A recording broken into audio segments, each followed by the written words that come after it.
السلام علیکم ناظرین، اسلامک واقعات اور مزید کہانیاں سننے کے لیے ہمارے چینل کو سبسکرائب کریں۔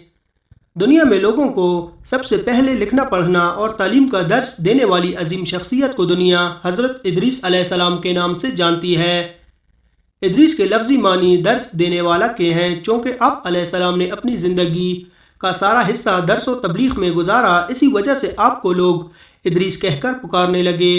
حضرت ادریس علیہ السلام وہ پہلے انسان ہیں جنہیں علم نجوم اور حساب بطور معجزہ عطا کیے گئے۔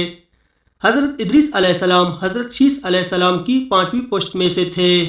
آپ کا شجرہ نسب کچھ یوں ہے: ادریس بن یارد بن مہلائل بن کینن بن انوش بن شیس بن آدم علیہ السلام۔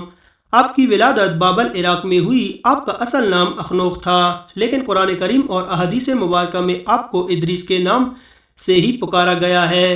دنیا کے دوسرے نبی حضرت شیس کی وفات کے کچھ ہی عرصے بعد آپ کے پیروکاروں کی تعداد کم ہوتی گئی۔ قابیل کی اولاد میں بے حیائی کا بازار گرم تھا، جس میں خونی رشتوں سے زناکاری عام تھی۔ بتوں کی پوجا، آگ کی پرستش کا بول بالا تھا۔ انسان شیطان کے جال میں پوری طرح پھنس چکے تھے۔ قابیل کی اولاد نے جب ظلم و ستم اور کفر شرک کی حد کی تو اللہ پاک نے اولاد آدم میں اپنے تیسرے نبی کو مابعوث فرما دیا۔ جی ہاں، حضرت ادریس علیہ السلام حضرت آدم اور حضرت شیس کے بعد دنیا میں آنے والے تیسرے نبی تھے، جو کہ حضرت شیس علیہ السلام کی اولاد میں سے تھے۔ آپ پر 30 صحیفے نازل ہوئے، لیکن آپ علیہ السلام پر جو صحیفے نازل ہوئے ان کو بائبل سے الگ کیوں کر دیا گیا؟ دی بک آف انوک یک ایسا صحیفہ ہے جو دنیا کی پراسرار کتابوں میں سے ایک ہے، کیونکہ اس کتاب میں مختلف راز اور حضرت آدم علیہ السلام کے زمانے کی باتیں لکھی ہیں، جو کہ شاید ہماری دوسری کتابوں سے نہیں ملتی۔ جائنٹس، علم نجوم اور خلائی مخلوق سے حضرت ادریس علیہ السلام کا جنگ کرنا، یہ تمام چیزیں اس کتاب کو پراسرار بنا دیتی ہیں۔ کیا سچ میں حضرت ادریس علیہ السلام نے خلائی مخلوق سے جنگ کر کے انسانیت کی جان بچائی تھی؟ اسلامی روایات اس کے متعلق کیا کہتی ہیں؟ نبوت ملنے کے بعد آپ نے نصیحت و تبلیغ شروع کر دی، لیکن لوگوں کو آپ کی تبلیغ پسند نہ آئی اور سبھی آپ کے دشمن بن گئے۔ صرف چند لوگ آپ پر ایمان لائے تھے۔ لوگ آپ کو اور آپ کے چاہنے والوں کو طرح طرح کی اذیتیں دینے لگے، اسی لیے آپ نے بابل جیسے سرسبز و شاداب علاقے سے مصر کی جانب ہجرت فرمائی۔ ہجرت سے حضرت ادریس علیہ السلام کے چاہنے والے خوش نہ تھے، لیکن جب حضرت ادریس نے ان کو بتایا کہ یہ اللہ کا حکم ہے تو پھر آپ کے حوالی آپ کے ساتھ ہجرت کر کے مصر آ گئے۔ مصر میں آپ کو خوب عروج ملا۔ آپ کا قرآن مجید میں 2 مرتبہ ذکر آیا ہے۔ سورہ مریم میں اللہ تعالیٰ فرماتے ہیں، اور اس کتاب میں ادریس کا ذکر بھی کیجیے، بے شک وہ بڑے سچے نبی تھے اور ہم نے ان کو بلند رتبے تک پہنچایا۔ سورۃ الانبیاء میں اللہ تعالیٰ نے فرمایا، اور اسماعیل اور ادریس اور ذوالکفل کا تذکرہ کیجیے، یہ سب احکام الہیہ پر ثابت قدم رہنے والے لوگوں میں سے تھے۔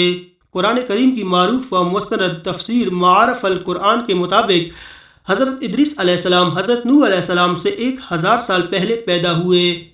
حضرت ادریس علیہ السلام کو اللہ پاک نے حساب کتاب اور لکھنے پڑھنے جیسے معجزے عطا کیے تھے۔ آپ نے قلم اور کپڑا ایجاد کیا۔ آپ سے پہلے تک لوگ جانوروں کی کھال سے اپنے جسموں کو ڈھانپا کرتے تھے۔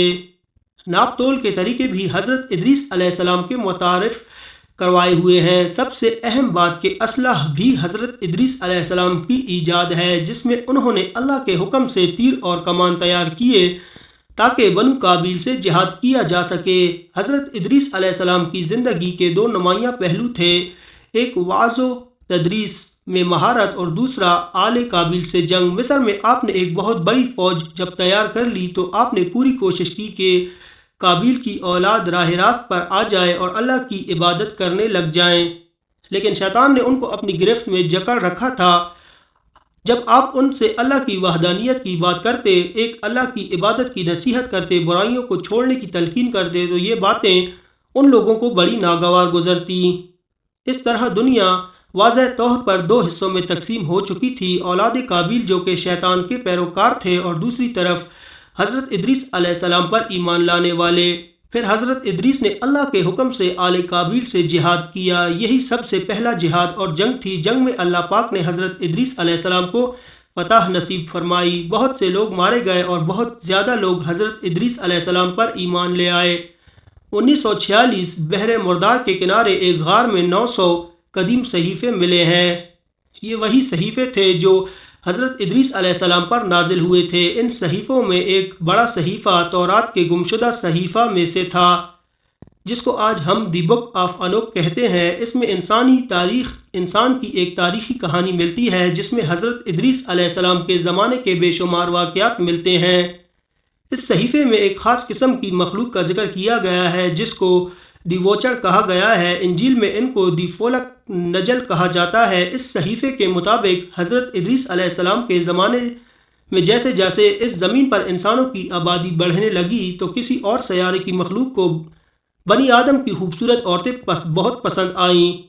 وہ ایسی مخلوق تھی جسے حضرت ادریس نے پہلے نہ دیکھا تھا، اس لیے کہا جائے کہ وہ کسی اور سیارے یا خلائی مخلوق تھی تو یہ غلط نہ ہوگا۔ وہ بہت تعداد میں زمین پر اتر آئے جب انہوں نے زناکاری شروع کی، اور وقت گزرنے کے ساتھ ساتھ ان ویچرز کی آبادی زمین پر بڑھتی ہی چلی جا رہی تھی۔ انہوں نے جانوروں اور کیسانوں کو کھانا شروع کر دیا تھا۔ اس طرح زمین میں خوب تباہی ہوئی، لہٰذا اللہ تعالیٰ کے حکم سے زمین پر ایک فرشتہ نازل ہوا۔ اس نے انسان کو ہتھیار بنانا سکھایا۔ اس فرشتے نے انسانوں کو ستارے، سیارے اور کائنات کے بارے میں بے شمار علوم سکھائے۔ اس نے ہی حضرت ادریس علیہ السلام کو جنگ کرنے کے طریقے بھی سکھائے۔ جب ان ویچرز کے جرائم حد سے زیادہ بڑھ گئے تو حضرت ادریس نے ان کے ساتھ جنگ کی اور بہت زیادہ تعداد میں وہ مارے گئے۔ باقی بچے لوگ اپنے سیارے یا اپنی دنیا میں واپس چلے گئے۔ حضرت ادریس علیہ السلام کا ذکر قدیم سنہری تختیوں میں بھی ملتا ہے۔ قدیم کتابوں میں ذکر ملتا ہے کہ آسمان سے دوسری مخلوق بھی نازل ہوئی تھی، جن کا نام انونیکل تھا۔ سنہری ان کو خدا مانتے اور ان کی پوجا کیا کرتے تھے۔ کچھ سائنسدانوں کے مطابق انسانوں کی آبادکاری کے شروع کے سالوں میں ایلینز اس زمین پر آیا کرتے تھے۔ انہوں نے ہی انسان کو بے شمار کام سکھائے۔ ناظرین، ویڈیو پسند آئی ہو تو ویڈیو کو لائک کریں اور ساتھ میں ایک اچھا سا کمنٹ بھی کر دیں۔ شکریہ۔